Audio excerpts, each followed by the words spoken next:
I want to know how to talk to women. Well, good luck trying to find that one out. Tourism. Brother, we love anime tourists. It's one of those things that gets tossed around a lot, especially when you're dealing with a lot of the more geeky hobbies. Sure. Video games, art, manga, name your medium of choice. It doesn't really matter. Anime is mainstream as long as you watch the pre-approved list of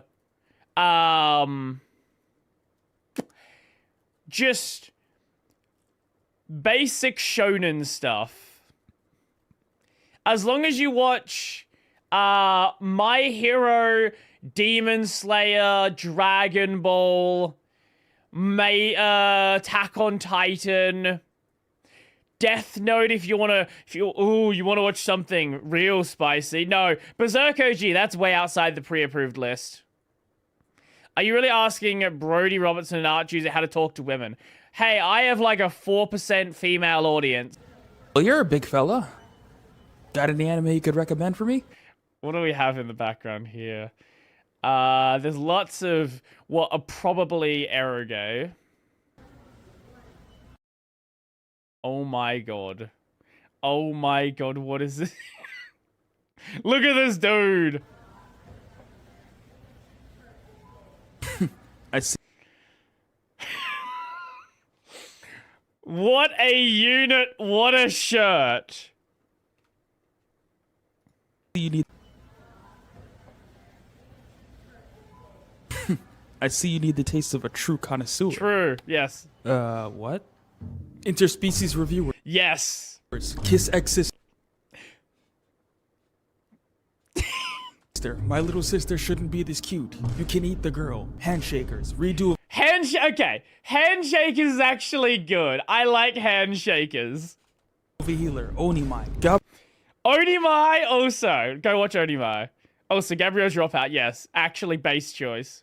Gabrielle Dropout. Lucky Star. Secret Mission. Overflow. Two of these things are not like the other things. Ah, those are very nice. I'm gonna go back. Healer. Onimai. Gabrielle Dropout. Lucky Star. Secret Mission. Overflow. Secret Mission and Overflow. I can't show either of those ones. I cannot show either of those ones. Ah, those are very nice. I was thinking something more along the lines of Demon Slayer. Cringe. One Punch Man. Yep.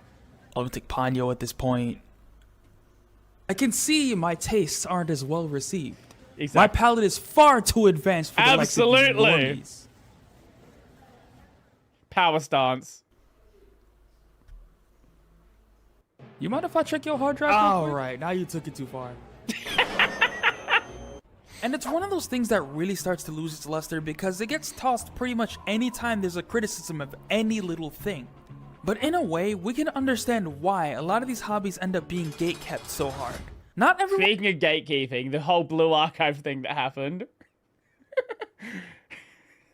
Is it the same guy that did the Neurosummer video? Wait, maybe is it? Hold up.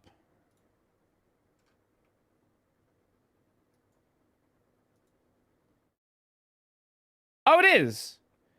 Oh, this was entirely unintentional. Oh, yeah, okay. I actually didn't realize. Everyone coming into these hobbies is really doing so with an open mind. You've got people waltzing on in, coming in, demanding change, or gracing your timeline with not the best of opinions. Are we oh, wait, no, I'm gonna find this post. I am gonna find this post because it was so fucking dumb. Oh my god.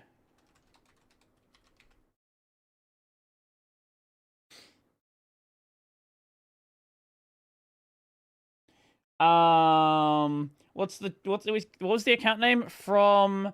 I don't know if they deleted it. They might have deleted it.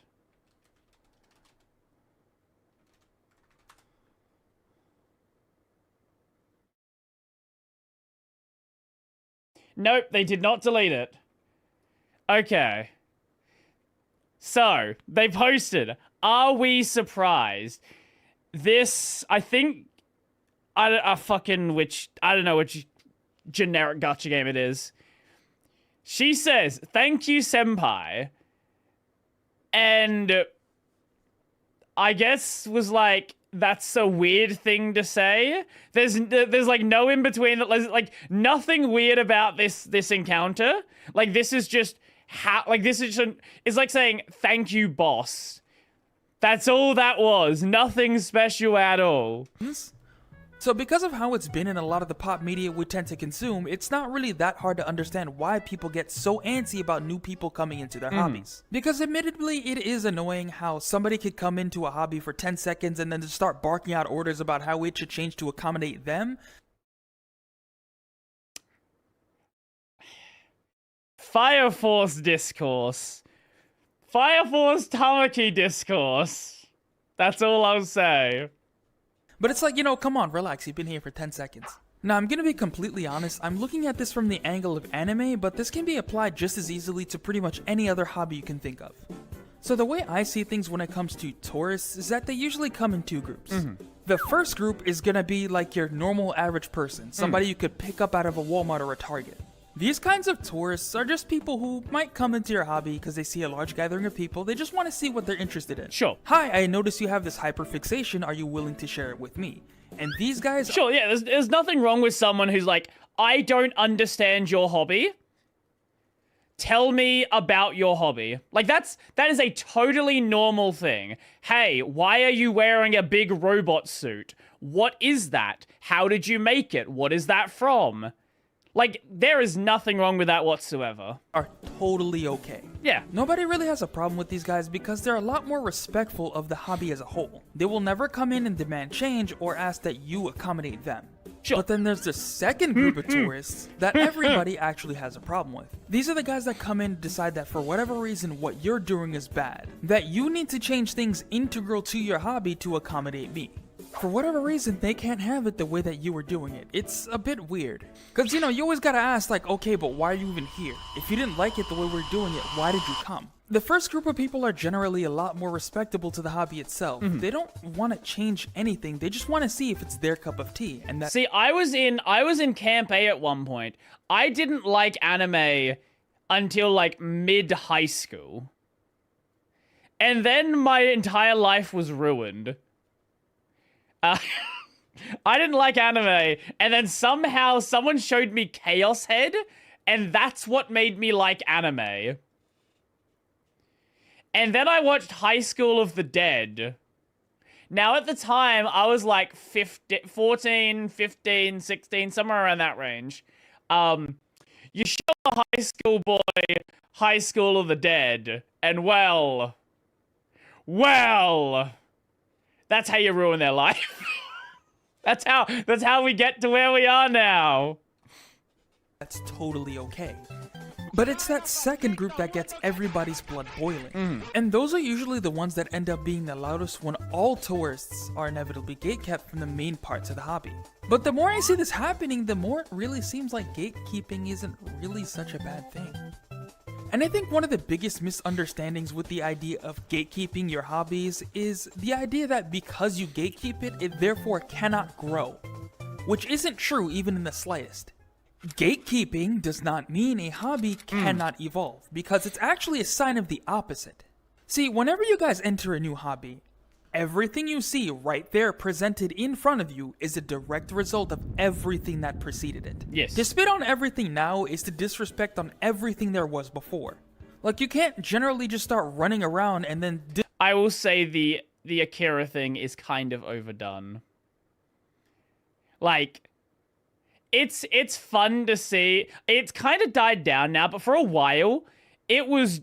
very, very, very kind of like the whole like the Yamcha death, right? It's that like it's been memed on so many times. Disrespecting things that are core aspects of whatever hobby you decided to enter. Which brings us back to the man of the hour. Or should I say, the men of the hour. The anime men.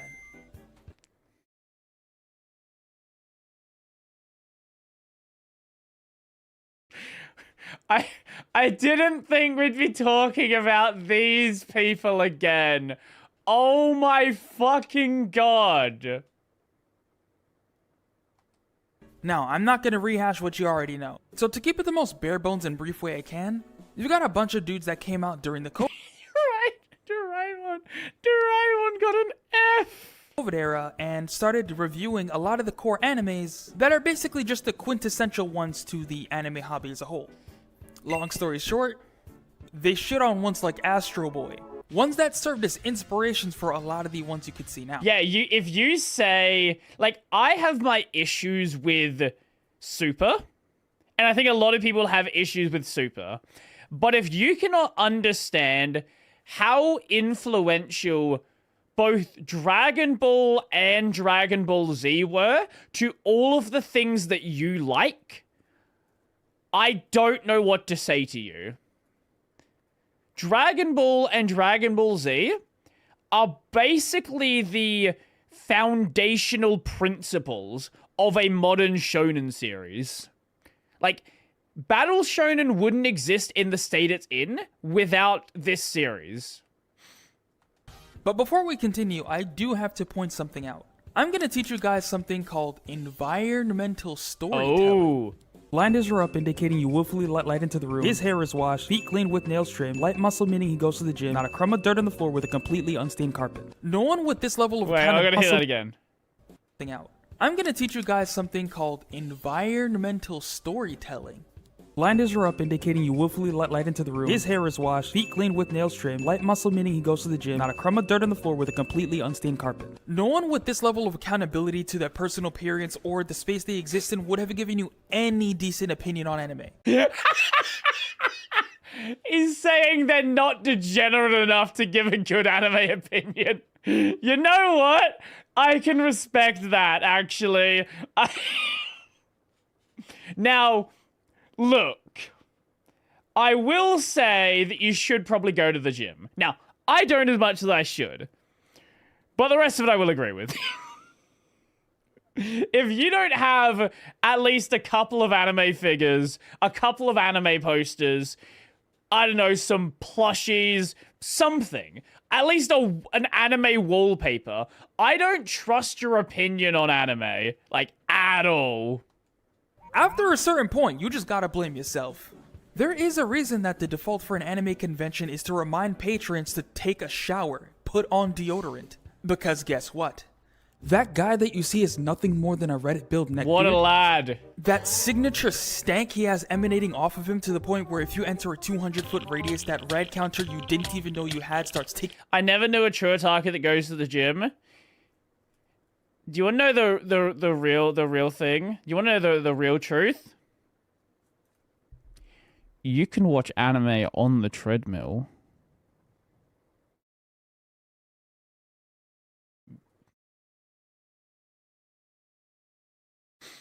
Maybe you shouldn't watch Ishidoku reviewers, but you can watch anime on the treadmill.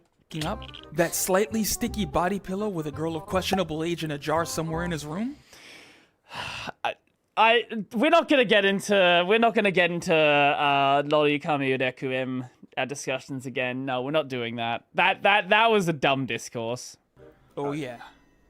He's the one they make anime. Yeah, now that's an anime fan. For.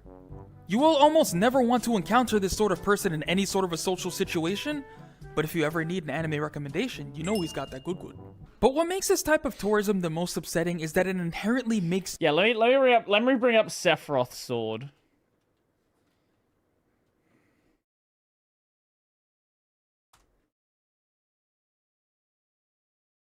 Let's see what he's posted on his Twitter recently.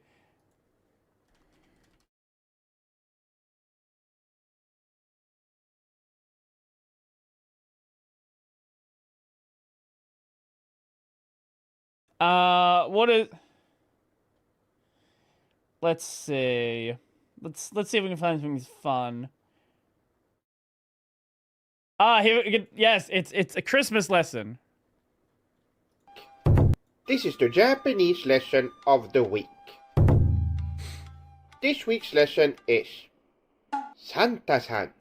Santa-san refers to Santa Claus, or as Westerners call him, Santa Claus. But I prefer to call him Santa-san.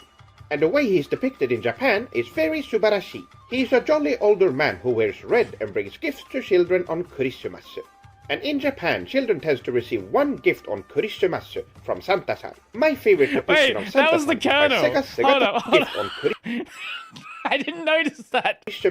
From Santa-san. My favorite depiction of Santa-san is by Sega's Segata Sanshiro, where he gives the children a Sega Saturn to play Sega games on, which shows that even Santa-san knows about the superiority of Japanese video games. And that is super sugai! So maybe this Christmas, you can celebrate it the Japanese way, and have some Christmasu keiki while you're waiting for Santa-san to bring you your gifts. So now you know about Santa-san and Christmas in Japan. And if you want to learn more Japanese, there is the Iago app. Iago uses fun visual novel stories with kawaii characters to teach you Japanese, which makes you more motivated and engaged in learning the Japanese language, and in turn memorize the lessons more efficiently. And your Chef-sama is included as well, so go give Iago a try and level up your Japanese Lots of things. Arigato for attending my class, my students. And be sure to request a video from me on Cameo, which is now on sale for the holidays. Wow. Matane! I love Sephiroth's sword. This guy is an absolute fucking unit.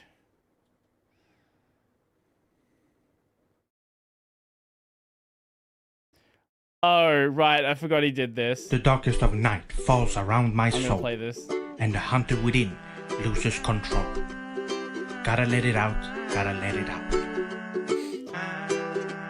This demon inside has a hold of me, clenching its power, trying to break free. Gotta let it out, gotta let it out.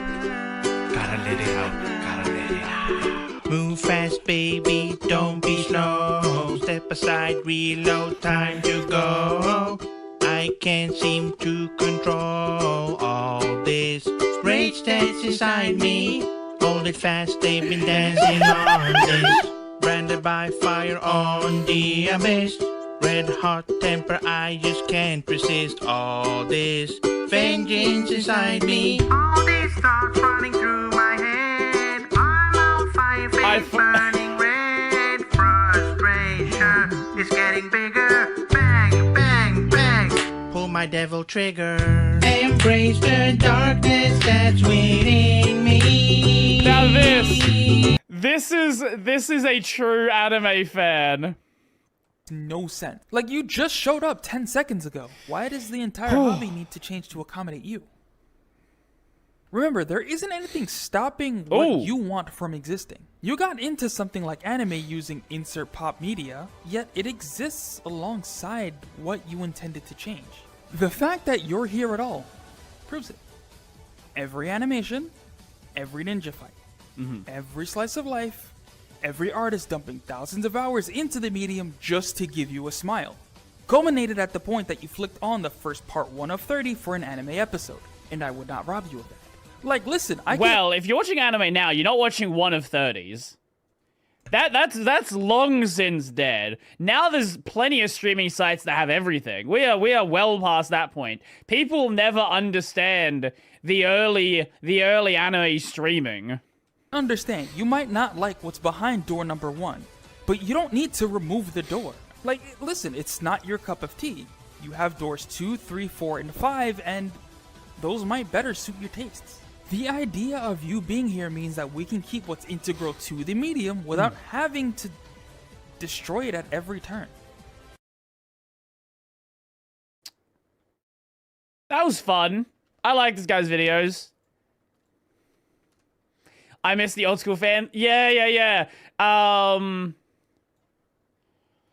Let me see. Let's see what we can find. Old school anime fan subs. There's like a really good picture of a bunch of attack names for a series. Was it for One Piece? One Piece attack fan subs. Oh, what's the picture? Because this is one of them, but there's like a big collection of subs. Like, you're never gonna get this again. Look, there's steam coming off of the subs. This will never happen again. Let's see if we can find some other examples.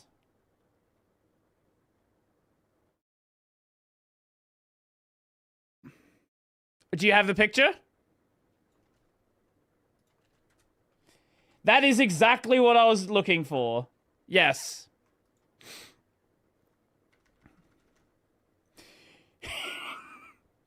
So you can give a second. Buraku. Look at this. Like, there was so much fun that fan subbers were having. You're like, nowadays it's all about just like clear readability. I did see one bit of fan subbing not long ago where it like when a character walked in front of the screen, it like hid some of the text, and that was neat, but you're never gonna see something like this again. And many would explain, yeah.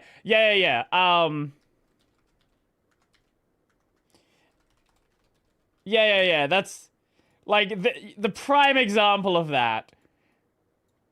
Prime example being the Death Note one.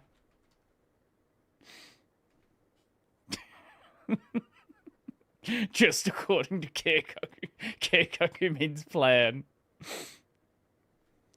This was a stupid one. That shouldn't have been there at all. But like there were a lot of them like that. Like you would see especially when a good example is anytime that you had people playing